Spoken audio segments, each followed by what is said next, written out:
Okay, let's pick up. Just as a reminder, we've heard from 3 working groups with very specific proposals. We're now going to a 4th working group on a possible US-based Open Data Institute-like organization. We will also then have after this an opportunity for people to report on if they've done something like breaking PDF. Greg, I want to hear what you've done on that, and give other people a chance to have some parting shots, and then we'll have a little feedback from the Knight Foundation and take off. So, Dan O'Neill. Wonderful. This is the continuation, probably, of the work of Working Group C. And it ended up being framed as a brief description of a possible US-based Open Data Institute, which obviously would be called ODIUS, although we left it off of this. So we ref some existing ODI docs on GitHub with regard to how they do things. But when we sat down to think about this, the framing was that there may be it's the possible existence of a small amount of funding and 6 months of runway with how you doing at the end of that. And if that was the framing, then we thought, okay, well, what would we do? Starting off with branding, it's a question. We just said odious, and that's dumb. So starting off with that's a bummer. It's important to we have some principles though that's important to be a part of a network, that it has to be independent from government, that it has to be an entity into and of itself, probably a 501c3,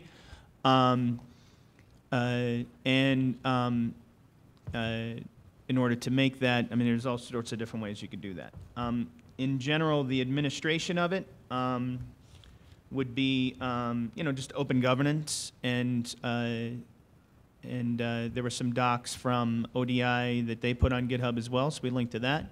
But in general, the idea was it would be as lean as possible, and I'm going to have, in a moment, my colleague Max Ogden hop in and talk about the specific roles and the sort of activities that would be happening.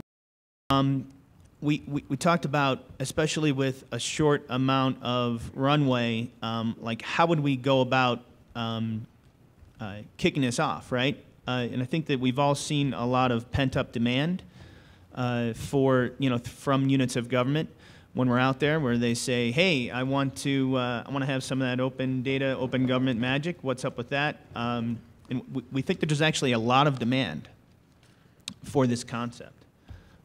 So with that, I'll yield to Max to talk about some of the actions and activities that that would be happening in a situation like this. So there's the saying in the open source world about 10 years ago, everybody said, or even you're here today, that open source doesn't have salespeople. And then now we have an example of Red Hat, which figured out how to have salespeople for open source. And the software existed for a long time, and Red Hat came along and built a billion-dollar industry on top of it. And so I see a similar need right now in open data. The technology has been developing for years now, but there isn't a clear organization to actually integrate it into the government and business processes. And similarly to the Open Data Institute group here, our scope isn't just open government data, I'd like to mention. The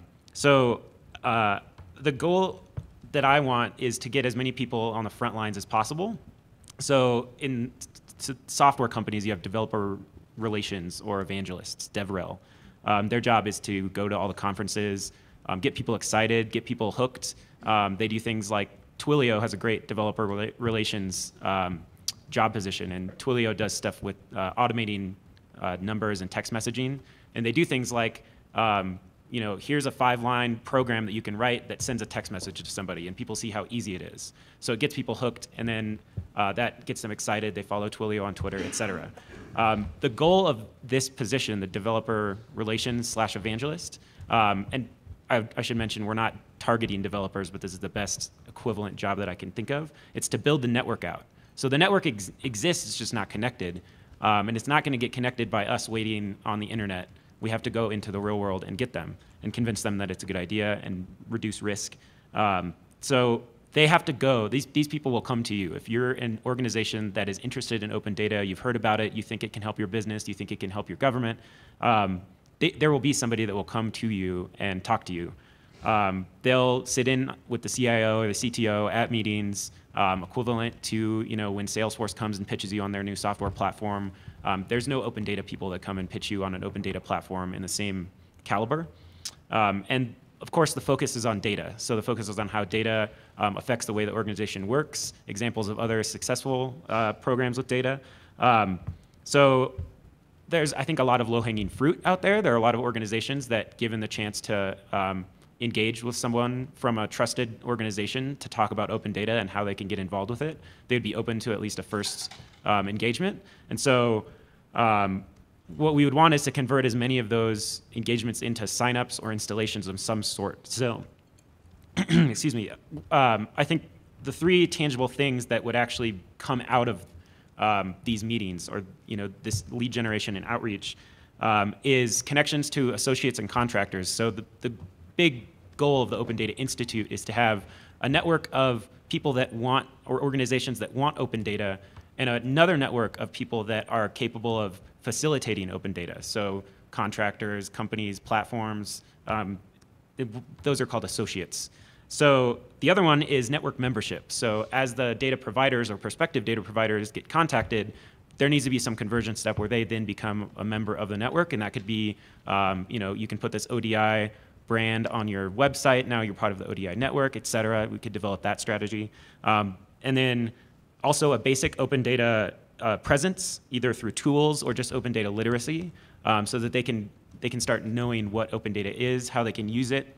So this could be, as Jessica was saying yesterday, we actually get these organizations on GitHub. We help them pick their GitHub account name. We help them find a data set that's low risk, easy to export. We put a CSV on GitHub. Now they're certified open data. They're part of the movement. They're part of the network. We collect their email address, their contact information. We put them on the peer network. We send them monthly emails. With newsletters, we keep them involved. We're the engagement piece. There's also potential interesting collaborations that something like the ODI in the United States could facilitate. For instance, Esri, there's a lot of interesting GIS data in the United States. 95% of it in cities is in Esri systems because of their monopoly, essentially. So by partnering with Esri, who has also partnered with Code for America throughout the last few years, that's a great avenue at which, if you get Esri on board, you say, hey, Esri, we want to handle the open data evangelist piece for you. Let's go to your user conference, which has 20,000 GIS experts that come to one place, and let's get them, one-click open data solution and get them part of the network and build a network from there. Because there is no organization that's piloting, or that's really going in that specific direction right now. So I think that's the role of the evangelist. There's also, in the staff, there are other roles as well. We think it's really important to have a community manager who actually, once the leads come in, the community manager's job is both to be the touch point for people when they have follow-up questions. They put together the community mailing list, and they send the email newsletters out, just getting people excited. And then the other big role of the Open Data Institute, as we've heard, the existing one, is that they tell the story. So we don't have exactly what that job title is, but I think that's part of the community manager's job. Is they're also journalists and storytellers. So I think the way that the money would be split is actual people on the front lines talking to organizations, getting them excited and involved, and then taking the stories from all those leads that are generated and making those into things that can be shared widely, awesome stories that get even more people excited. So that's the majority of the two main focuses, in my opinion, for a 6-month window. Okay. Do you want to continue on with your report, or I think that covered it. Okay. I guess maybe one more thing, which would be just this concept of the professional development, right? Where all of these tasks, all of these roles that Max just described, that there may be an end to. Well, he talked a bit about some business models for them, like outsourced open data evangelism for corporations, things along those lines. But just like we talked about in that working group C, there's a need for adding more people into this movement, more developers, more people who are already developers but are into civic innovation movement, and acting as a clearinghouse and an organizer and a network for those types of people who can get market rates for being a developer for these municipalities or corporations that get involved in a really baseline level. And then they say, well, I want more. That's a very natural thing. And I want more means, okay, here's the person in Utah who's really good at that. And it's just a normal professional development type of pattern there. So let me ask just a real basic question, which is, do these functions in the United States need to be served by a new organization, or is sort of applying these functions to an existing organization make more sense? Did you guys consider that? Yeah, I think the scope is unique in that it's cross. So it's the private and public sector, as well as third sector, volunteer, as well as academic.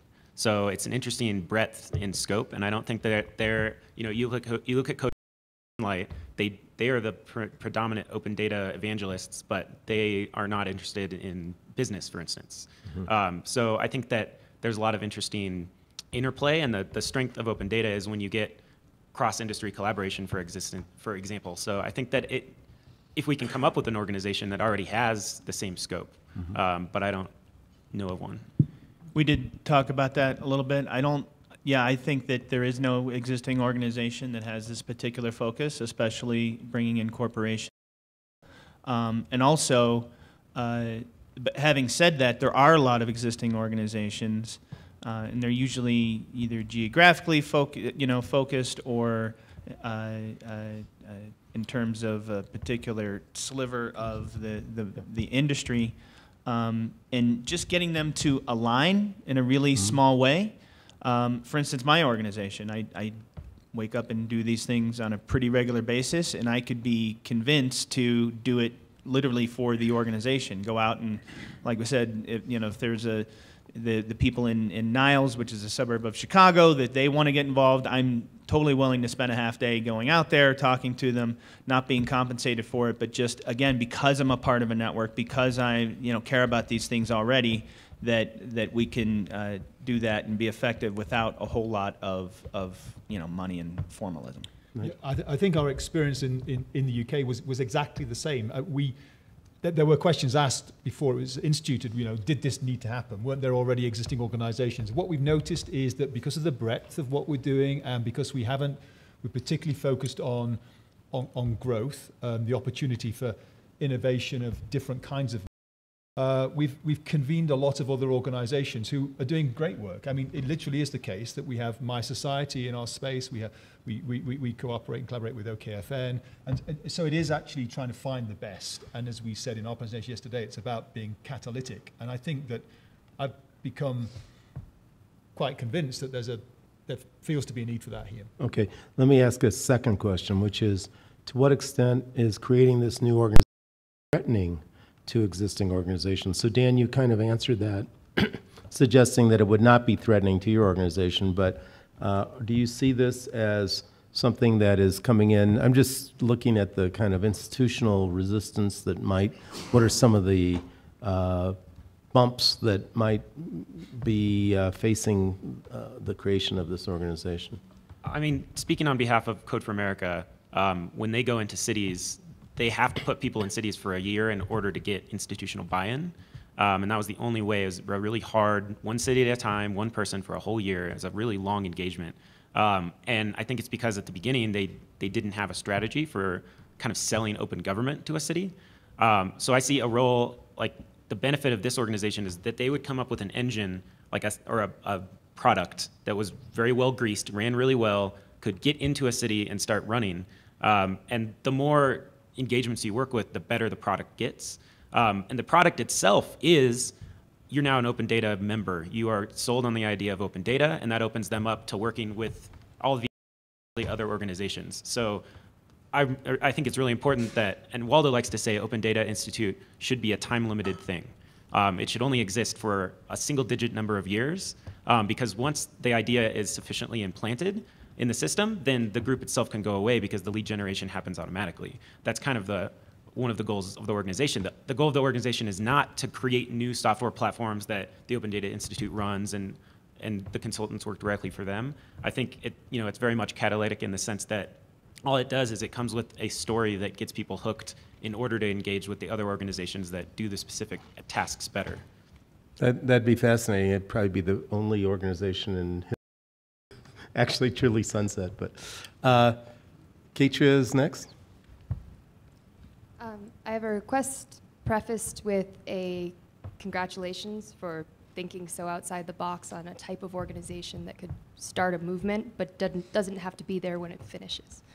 My request would be that during your 6-month period of exploration, you address which types of data sets would be included under the share alike, and then think about whether or not United States government data sets should be included within that, and then make that public afterwards, and I will read it. Okay. Michelle Lee. I'll go back to Code for America's experience. I think one thing they've done really well is try to tap into / create local networks. So the CFA model, at least on the volunteer side, the grassroots side, is that each city has a brigade with a brigade captain.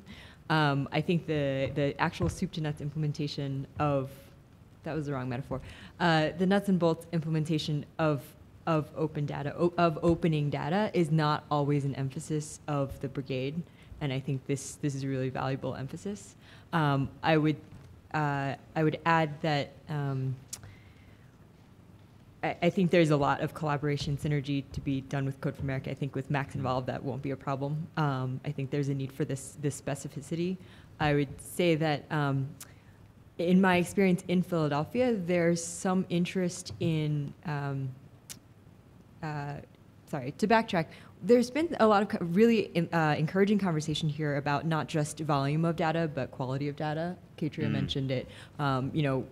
Story brought that up. Golf course data sets are open, but salary data is not.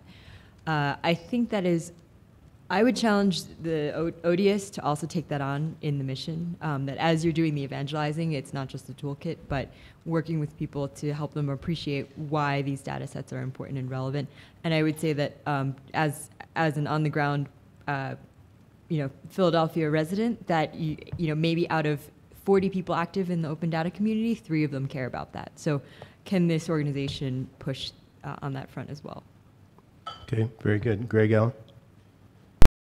I think the idea of having someone just simply travel around as an evangelist for open data and being able to go to certain circumstances, a variety of situations, would be really interesting, and I don't think that we have had that. We certainly have had advocates, ranging from Tim O'Reilly, here, et cetera, who have championed it, but we haven't had someone who could just kind of show up at any moment. I, from time to time, look at Corey Hines' blog of Journeyman Developer, and suddenly one red paperclip came back to me. And I wonder if there's, I'm not sure if people are, the guy who started with one red paperclip a few years back and traded his way to an entire house and kept a blog as he was doing it.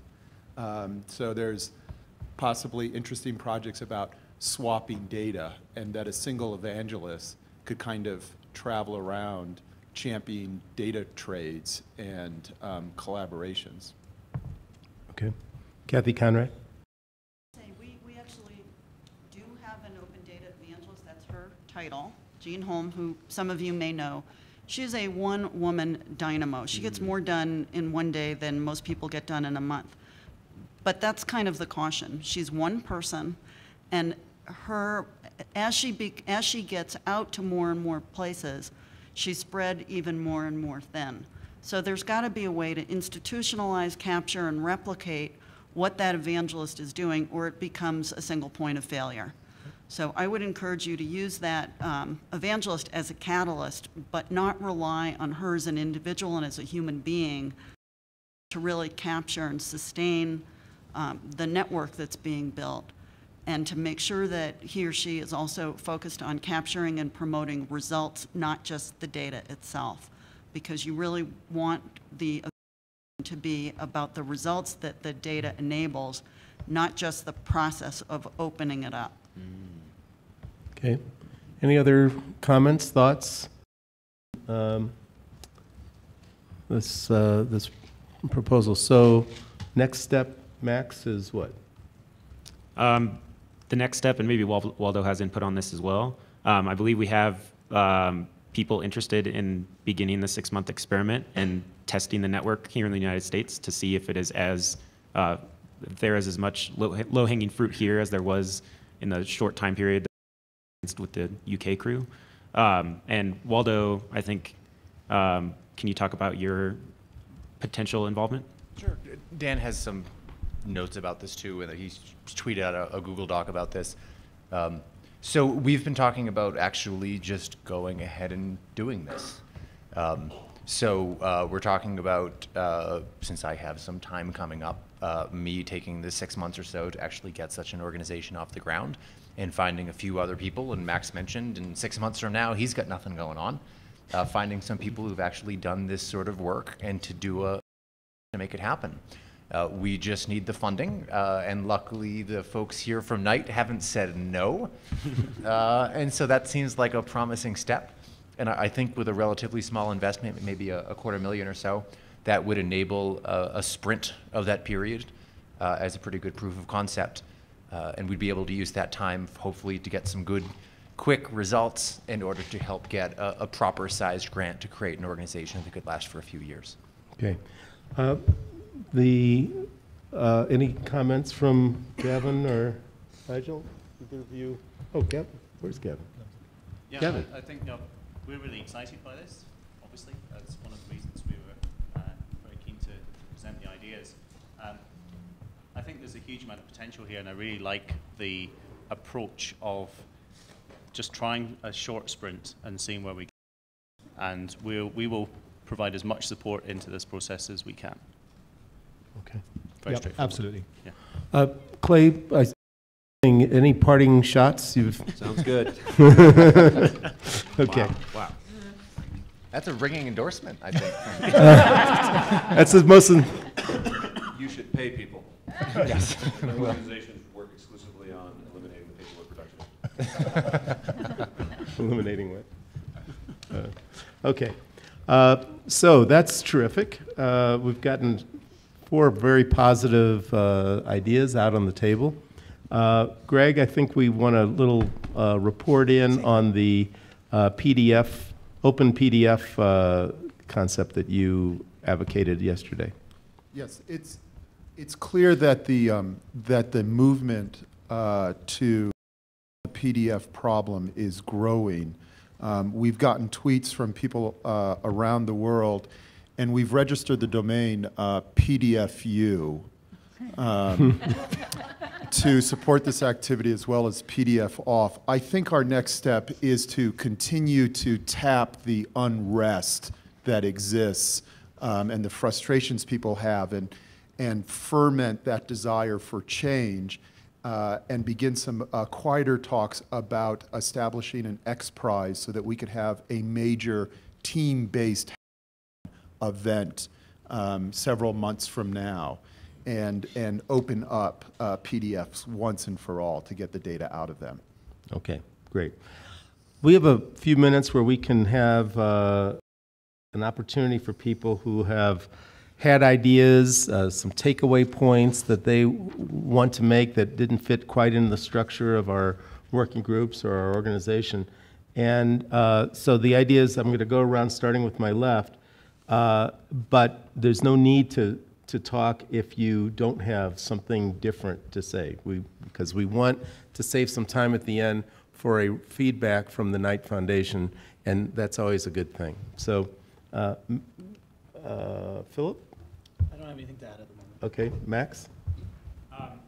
Talking with Susan, who does a lot of work with taking libraries, I would say, a very important part of society, and trying to bring them into the 21st century. There was a proposal that I had that was to create an old screen lending library. So it's a very replicable model where in a community, in an existing library, you take people's old Kindles, old Android phones, anything you could read on, but it's considered low cost that they just have sitting around. Everybody has an old iPhone now in their dresser drawer. And you donate those to the library. They make it books for free. We even had the idea of taking old books and gluing the phones inside of the books. So you check out a book and you open it and it's actually just a digital screen. When you're at the library, the software can be shared across all of the instances. It's something that you could check out any ebooks onto the device. Many ebooks, browse Wikipedia, check email, use Wi-Fi. If somebody steals the phone and uses it, that's somebody that didn't have a phone that now has a phone, somebody who wasn't previously using. You could set up drop boxes at supermarkets that say, put your old smartphone here and it will be used as a ebook reader that's checked out at local libraries. I think it'd be a really interesting low barrier way to get some of the surplus technology being repurposed for kind of open data in the library sense. It's something that's very pilotable, I think. Okay, good. Tony? At the Open Media Foundation, we focus almost entirely on one specific kind of government data being accessible and available, and that's video of the proceedings of government entities. That wasn't really discussed in this group very much. We view it as an important data on its own, but also as a huge gateway to people digging deeper into government data. When you watch any little clip or snippet from the Colorado State Legislature and now the Colorado State Supreme Court, any related bills and journals and calendars are all right there with the video. And as we saw, Evan's not still here, it looks like, but a week or two ago, a couple 100,000 people, more people watched his stream of the Texas State Legislature than had watched the Texas State Legislature's official stream the whole session, the whole year. More people logged in one night, and it's a huge gateway to having people interact with government data. Good. So we didn't really discuss it, but Very good. Jessica Lord? I'll just add if you are a government agency or someone who builds civic software and you're on GitHub, let me know so that we can identify the community, put them all together in one place so that other governments can learn from other governments, civic hackers can find people to get involved with, and all of that. And then Thank you. Here. Frank?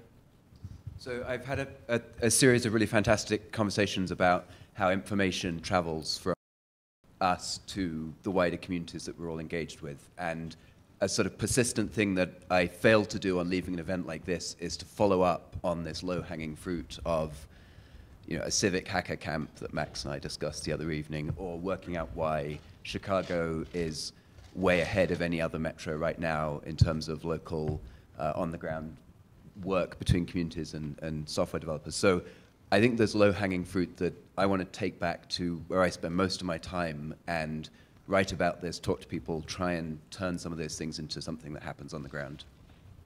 Okay, good. Kathy? Yeah, I really just want to say thank you. It's been very, very stimulating and enlightening to hear all of the really amazing stuff that's going on out in the real world outside the bubble of Washington.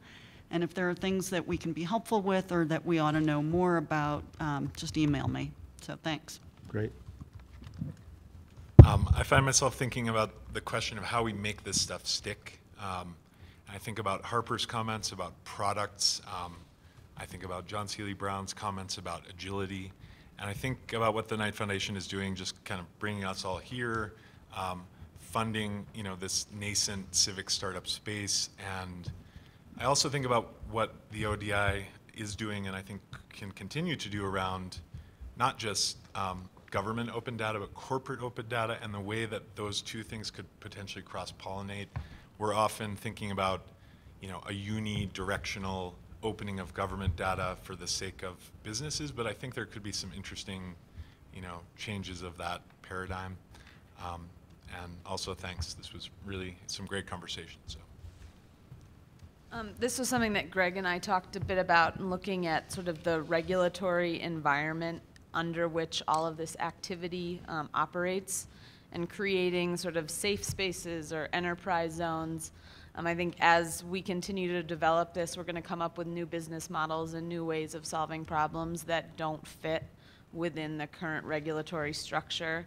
And I hope that we can all think very intentionally over the coming years, so that as we go forward, I mean, I think you look at sort of transportation, ride sharing apps and things like that as immediately getting shut down by regulatory or regulators. And I think we need to create spaces where we start to study the impacts of these before we all of a sudden just say, nope, it can't work. And so I hope that's something that people in this room might be willing to brainstorm on. Great. Well, I've had a fantastic couple of days here. Really excited about taking things forward. I think the one pattern that keeps coming back to me is agility. How do we create organizational agility and create organizations that create interventions into the organizational space itself to try and create transformational change? Because agility is going to be at the core of making all of this work. I just really appreciate being here. Thank you to the Knight Foundation, the Aspen Institute. And what I got out of this the most is just a set of people coming together to think bigger. And that's what I would just encourage everybody to continue to do. There's a lot of money in this industry. And when there's the only way that there can be a lot of money taken from this industry is that when we serve real human beings in meaningful ways, because we live in a market economy, and when you serve people and please them, then they give you money. So just continue to think bigger and make good things and move forward. Hi, I'd also like to say thank you. Normally, I'm pretty skeptical of a working group's approach to conferences, and I have to say that this has been really impressive, hearing back from the working groups and people really taking these ideas and making something come out of them, and I think that's realistic. So that's super encouraging. The other thing that I want to say is I was also comforted by the fact that before the break, 2 out of 3 of the working groups came back with suggestions that were really people-based and not about developing a tool necessarily. So that made me feel good. And just from my perspective, I think I'm really encouraged from being here. There has been a lot of talk about use cases and communicating impact, and so what I will be doing with our Open Government for the Rest of Us project is finding those use cases and communicating back to the groups that we can all share that knowledge. Thank you. I certainly want to say thank you. I've really had some wonderful small group conversations and in the working groups, and have opened up my eyes to some possibilities. I think that I want to echo agility, because I think there is something really important that we're frustrated about our inability to address some of the problems we currently have, and we're afraid that we don't know how, as a society and governance, we're going to address some of the problems we will have.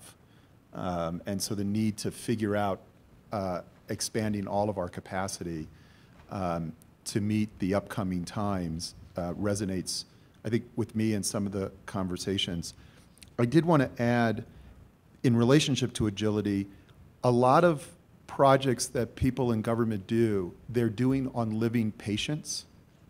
There aren't a lot of cadaver projects where people are getting to do deliberate practice together on how to do things. And I think that there's an opportunity there, because if you're always operating on a live patient, or has also been described, if the fire department only gets to practice when a house is on fire, it really impacts how you learn and what you feel you can do. Thank you.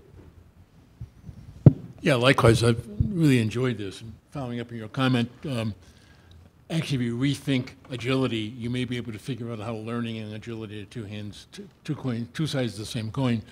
The only other thing I'd comment on is we started a very, very brief discussion on incentives that didn't go very far.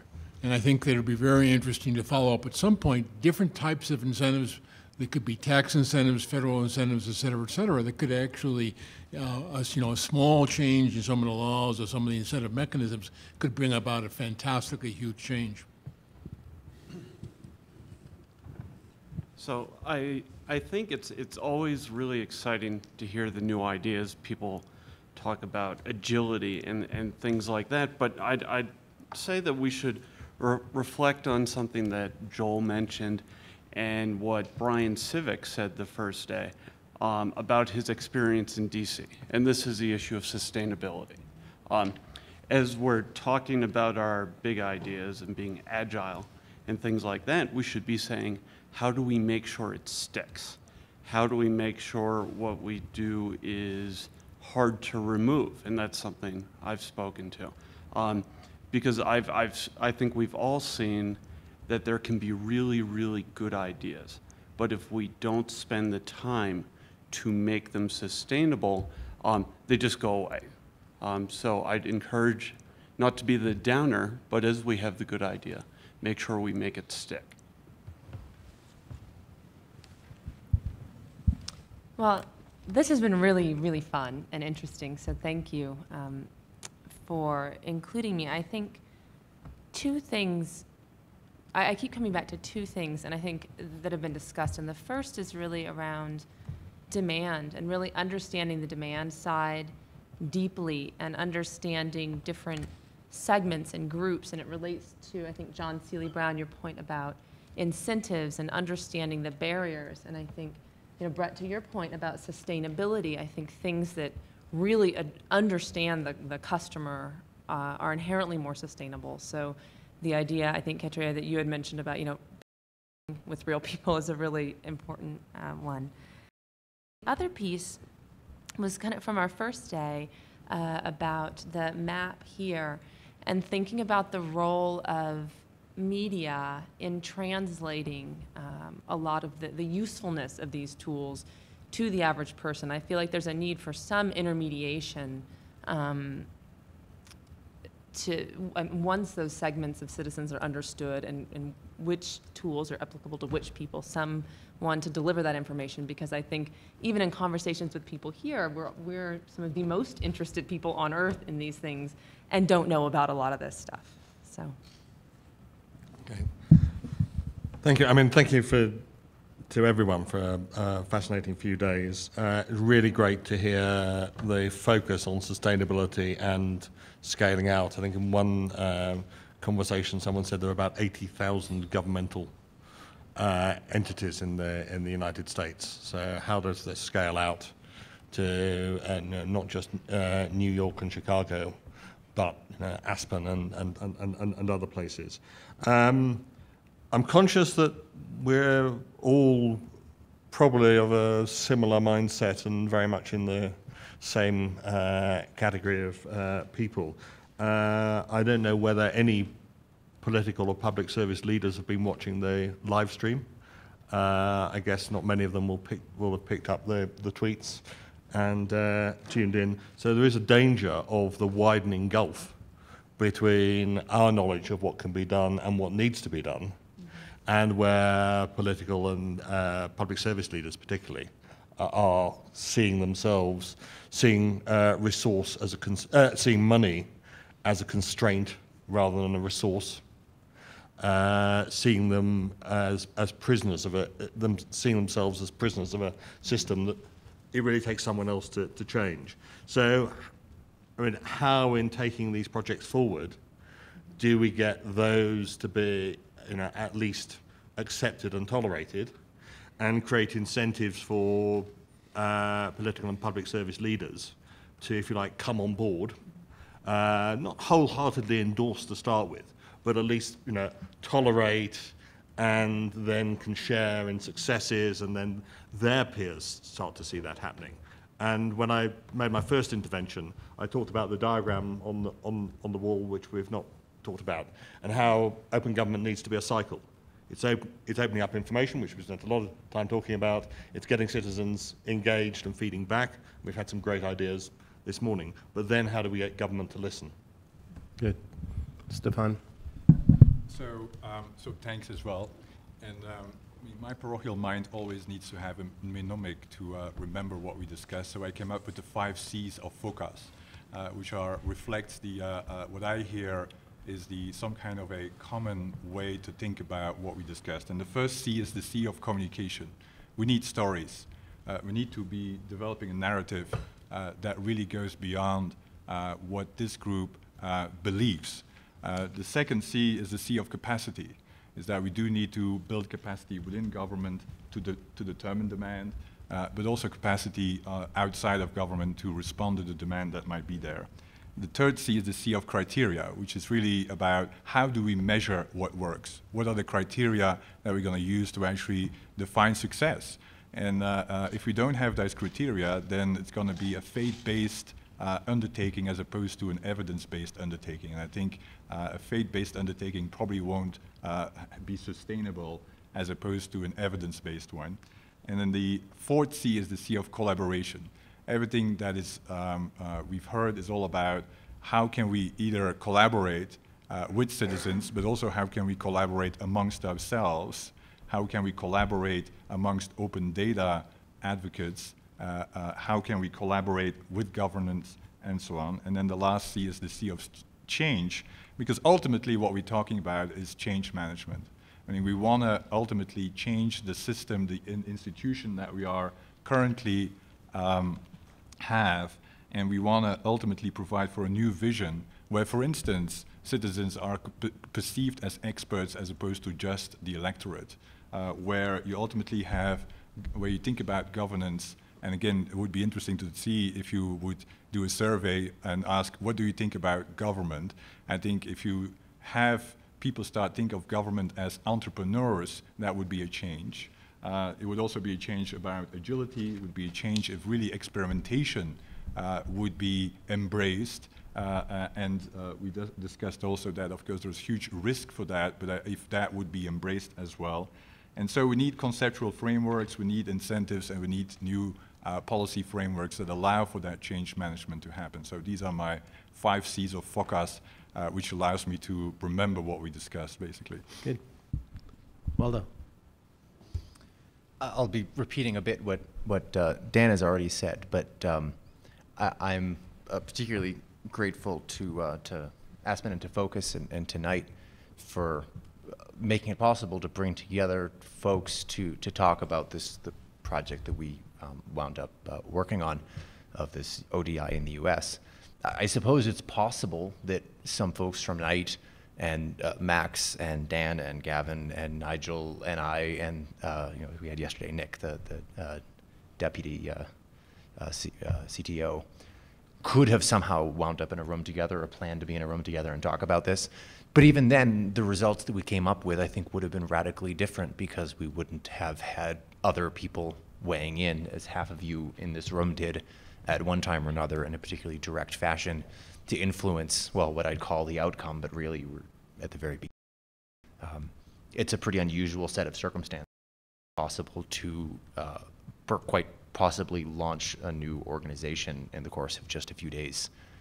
And I'm grateful to the circumstances that you all provided to make that possible. So thank you for having me. It's been fun to be here.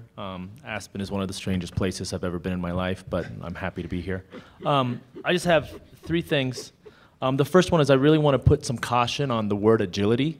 It's already a pretty aggressive buzzword in the tech space. Let's not make it a buzzword in the open gov space. I think every person that mentioned it had a different meaning for it. And so I'd really push back on any time you say agility, think of a word you can replace it with, because I think that will get more to the point. The second thing is, one of the things that I failed at on the campaign was trying to find a tech solution for a people problem. And it took me a couple months to really iterate out of that. And I think in the beginning we started talking a lot about tech when we should have been talking about relationships and people. And so once again, I'd like to push on making sure we're focusing on people, not technology. And that was a really hard learning as a CTO, by the way. The next thing is, I want to focus on the products, which I think is coming from people, because the products are what will get more people involved with this, to what Dan O'Neill said in one of our breakout groups, which was, why aren't there any products people love? I think there's two sides of this. One is the products that people love, they aren't going to notice because they just got the shit done faster. They were able to get that vacant lot quicker, etc. They're not going to be like, that's the best app I've ever used. They're just going to be very happy. So how do we make the products that people are going to make people happy? So thank you. Thank you for being here. This has been really fun, and I've got to meet a lot of people that I've only known via email, so that's been great. I guess I want to stress something that Kelly pointed out, which is the role of translators, and emphasize that in the open government space, I think we need to identify and nurture translators between whether it's open data or open information, and figure out how to empower more translators, which could include journalists and media. And then a project for myself, I was really glad I connected with Kathy, because I think there's a lot going on at the federal level that I wasn't aware of, because my focus is really at the municipal level. And so my project for me as a takeaway is to map federal tools that are existing that can be leveraged by municipal governments throughout the country. And that'll be a really great resource for a lot of underserved communities and municipalities. Night, and obviously Aspen Institute for putting this together, and Charlie for leading the way for so many years. I mean, the longevity of this particular group is pretty extraordinary. So last year was my first year here. It was a great experience. Honestly, this year was much better, and I think the difference, really, what I saw last year, it felt like for a group called Focus, we were much less focused. And the individual working groups this year came out with, in my opinion, much more solid projects, things that felt like we can actually grab onto these and see real results. And so that was really exciting to see the difference in the way the groups worked. And really great job, John, I think, yesterday in reassembling the groups and allowing people to move around based on what they were excited by. I think that's part of the reason things ended up so concrete. For me, probably the highlight of the whole event is having Harper Reid say I'm the weirdest dude he's ever met. So It's true, that dude had like 15 shirts. So, you know, that's an ultimate compliment coming from Harper. I think that for me, one of the extraordinary things is to go to an event where somebody like Harper and I can actually meet and sit down and talk. You know, it's an unlikely chance to cross bridges that I think most people in this country right now think cannot be crossed. And one of the things that we're facing that I think keeps us from solving problems most efficiently is that the media, through sensationalism, polarizes us. Politicians polarize us because it helps them to raise money, to be partisan, to get reelected. And breaking down those bridges and putting people in a room like this that would never otherwise get together, I think, in and of itself, regardless of what actually comes out of the conference as concrete projects, to me, that's one of the most important things that happens here. Cool. Great. Thank you. Thank you, as everyone said, for putting this together and for inviting us all. I wanted to nod at the informal conversations that people have been having. For people listening to an audio stream, this might be like wonk, wonk, wonk.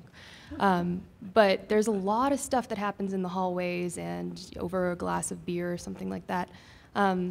And I also wanted to extend what Harper just said. There are technology problems, and there are people problems, and then there are also policy problems. And you have to really drill into the problem that you're trying to solve. So over breakfast, I sat down with Brett, and I was talking about a DHS panel I'm working with who is convinced that the solution to opening up more public safety information is teaching more fire chiefs how to use Twitter, which, sure, that could be awesome. Brett's point, as someone who has been in a police department before, was that it wasn't that fire chiefs are not using Twitter because they don't know how. FOIA requires very specific document retention policy standards, which differ by state. And DHS, this awesome working group that likes to do things that help, they should be working on either technology that makes it possible to archive tweets and Facebook posts so we can comply with the stupid policy, or they should be working on fixing the policy before they start talking about like fixing the people. So offline conversations were the highlight for me.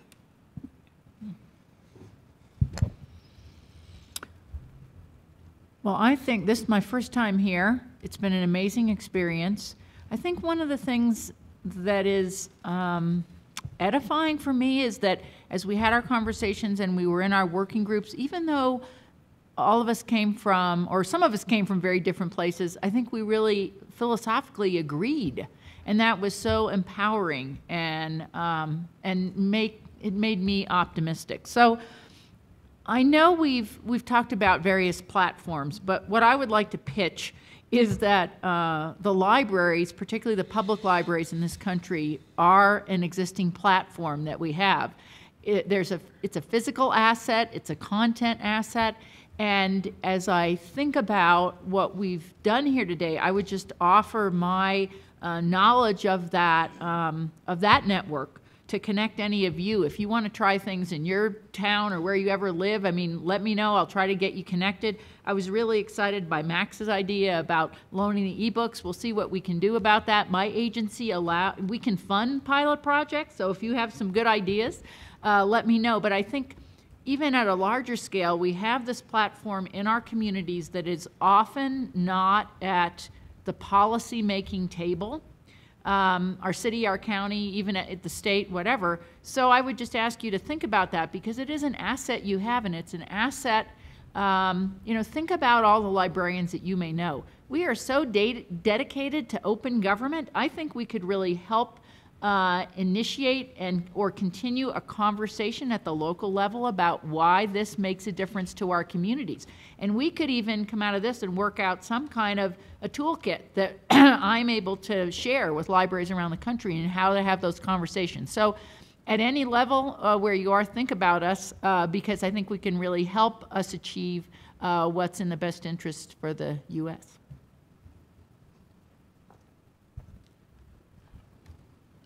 So much has already been said. I'll just say thank you and offer that to the goal of making this stick. In 1 month, I will start some sort of communication where we can all share, where we are with all the formal and informal proposals that we've brought up today. Thank you.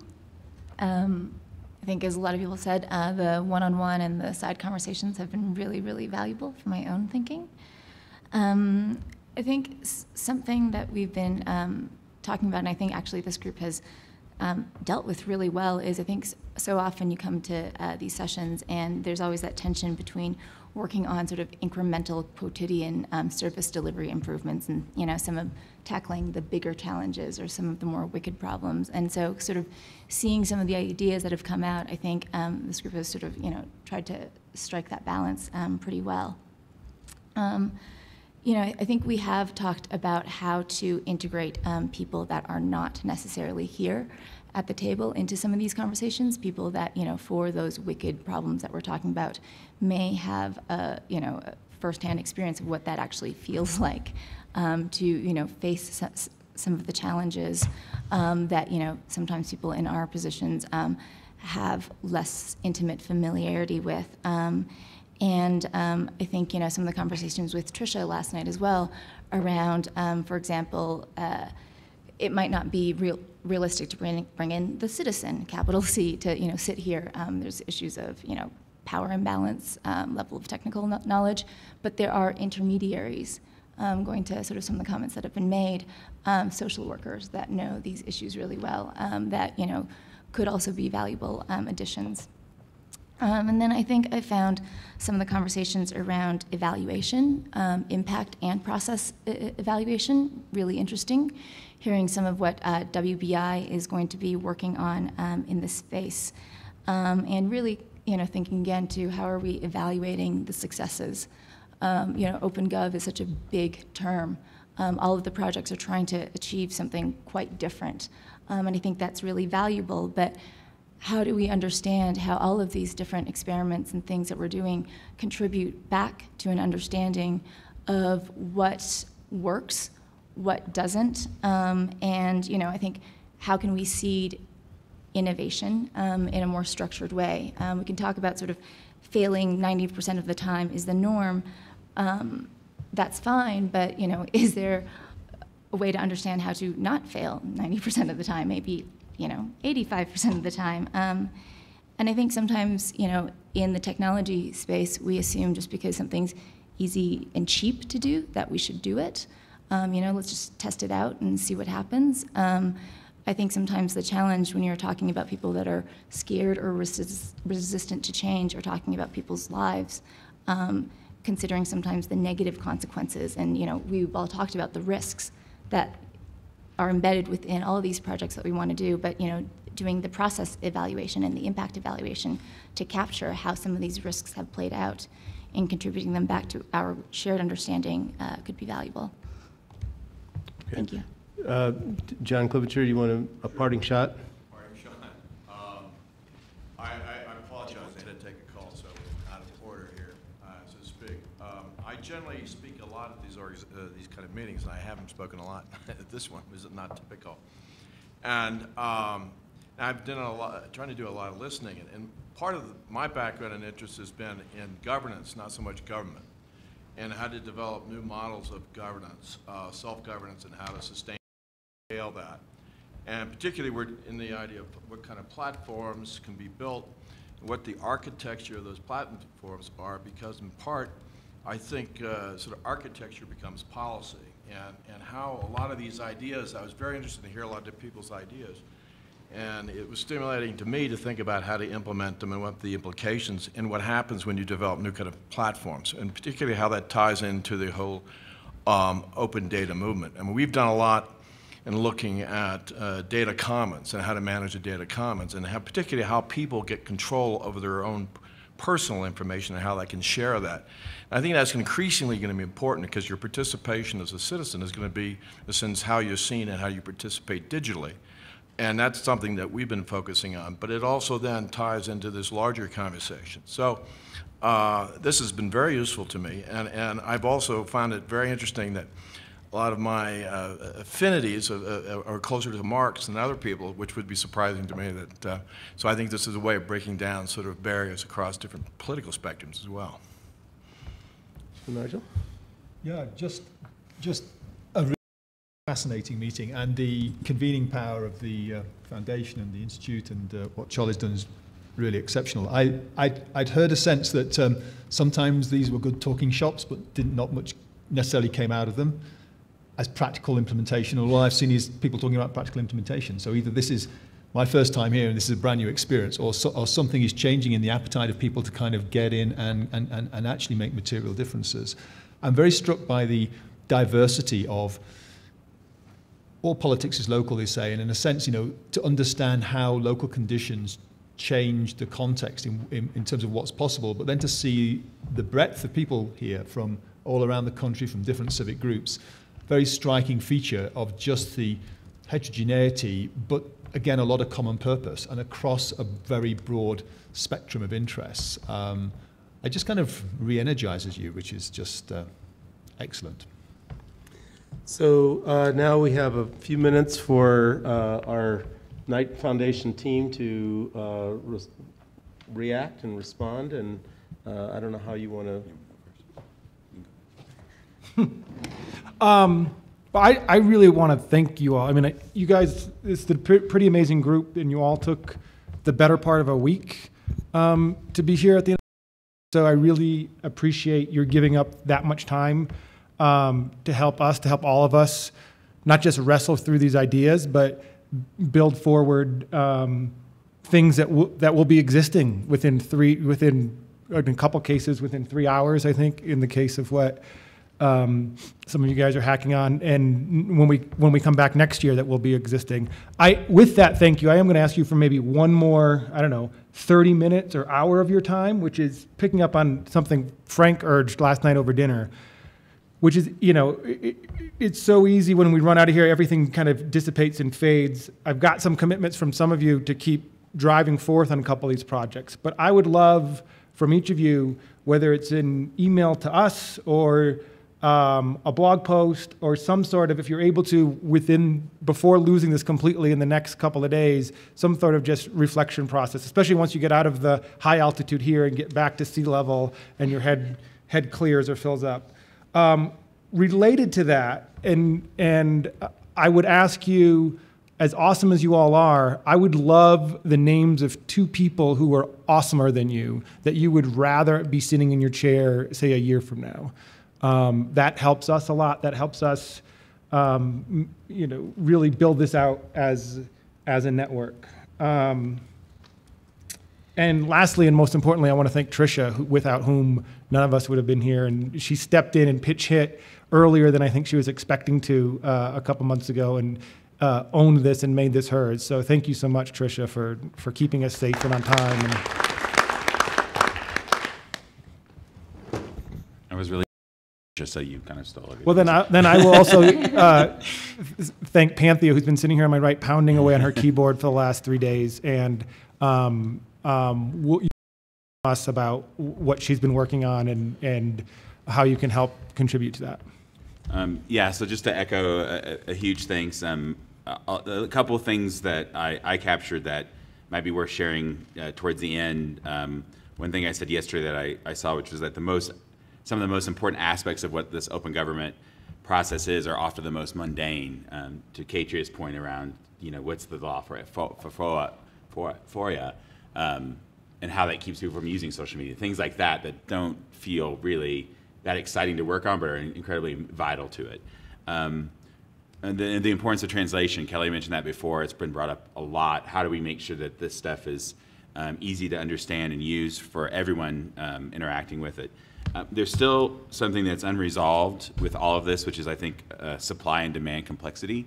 The phrase chicken or egg came up a lot.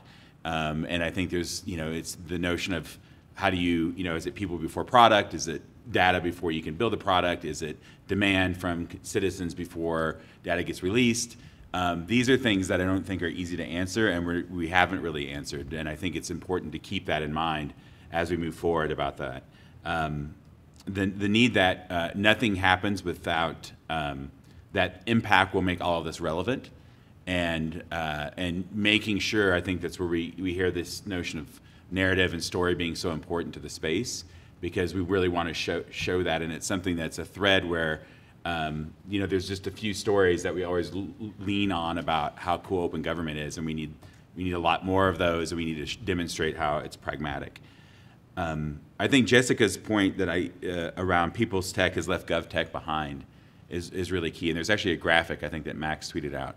That they made on it, that she made on it. And I think that's important to think about in this space, because a lot of the things that we've talked about, that nexus of those two things are really difficult. And it's the point of everyone in here having the translation ability and being fairly affluent around the ideas and concepts, and that this same conversation can't even happen in many ways because of the technology issues in government. And I think the ultimate, to me, like the city on the hill kind of idea came from the notion of moving from participation to active co-creation, which I think I feel like is where everyone kind of thinks the ultimate thing could be. And we're really, really far away from that, and there's a lot of things to do before we get there. And I think just the implied notion that participation is where we want it is a huge thing, because I don't really think it is that anyone would say in the room. I was really taken with Mark's point that every citizen is an expert on something, and the notion that citizens unlocking all the power of that is, I think, really key. And also, conjoined with that is unlocking passion towards these. We had a discussion in our group, and it's something I see in journalism a lot, where journalism and media are really, really bad at slow-moving disasters. Journalism likes high-impact, low-probability events. So the stuff that, the tsunami is a lot more interesting than global warming, and it's the way news works. And so having these moments where people really engage, and finding some type of system where there's continuous engagement that's easy, low barriers, that you're brushing up against this a lot, I think is going to be really important, because the nature of these slow-moving disasters, of these solving these, it's really hard to tell stories around. So picking key moments of that and targeting, I think, will be important moving forward. And then the last, there's two high might weeds that I have coming out of here that I think are, that some of the ultimately, hopefully capture a lot of what the efforts are, which were how might we trigger competence in every way? How do you find that how do we do that from the entrepreneurial idea? How do we do that from citizens working and stuff? How do we do that from administrators? And finally, if there is technology, then how do we make those products invisible? ultimately to Harper's point. So how do we make that so you don't realize that you're using an app or that there's a data flow, but it just is? And I think that will be really key moving forward. So those are just some things that I captured in the last couple of days. A huge thank you, just echoing John, for being here and sticking by this. Actually, I have to say, one of the things that always drives me crazy about the third day in Aspen is people, like, half of everyone's usually gone. It's super impressive that everyone stayed on a Saturday in particular. So I really do appreciate that, because we're trying to make this a hockey stick event, where at the end of it, it's, there's a capstone to it that makes sense, as opposed to flittering away, which tends to happen at these. And that's the notion of having a lot more developers and makers here, and people who want to build stuff. So I really appreciate the long haul of this, and a big thank you for Charlie, as always, for hosting and being the MC. So I'd like to just say a few words and kind of sum up. First of all, substantively, I think it's been very valuable 3 days for me personally. Usually our conferences, we aim for two things, either new policy recommendations or new insights that you can act on. And I'm hoping that, each of those comes out of it. But this is a little different, and it really came to much more of a tangible solution conference. And so I think that enhances both areas. The tangible solutions helps in thinking through policies, but hopefully there are some new insights that you can act on as well. I've been here for this is my 24th summer, and I've developed laws of conferences, one of which is everybody wants to leave early. Thank you for staying. But another one is that don't change working groups.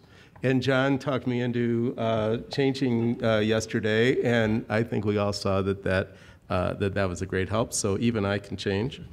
But it also expresses, it gives weight and expression to the partnership that we've had with the Knight Foundation in this conference.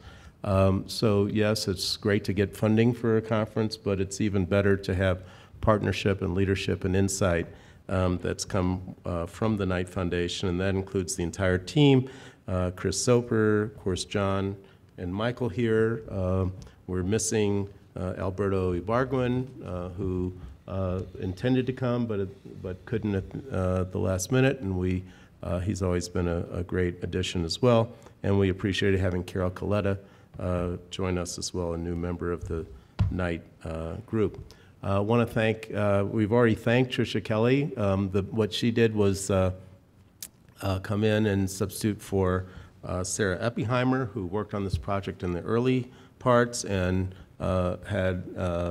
is on maternity leave, had an early birth, so that is what John is referring to, and Tricia's stepping in. Tricia's our A team, so is Sarah, but Tricia is the assistant director of our programs, been with us for about 16 years, and I think you've seen the benefits of having her be a part of this. But also a new member of our team, Rachel Pohl, who's back in Washington, holding down the fort as a new program associate and has done a terrific job, including putting together the readings that I thought she did a great job on doing that.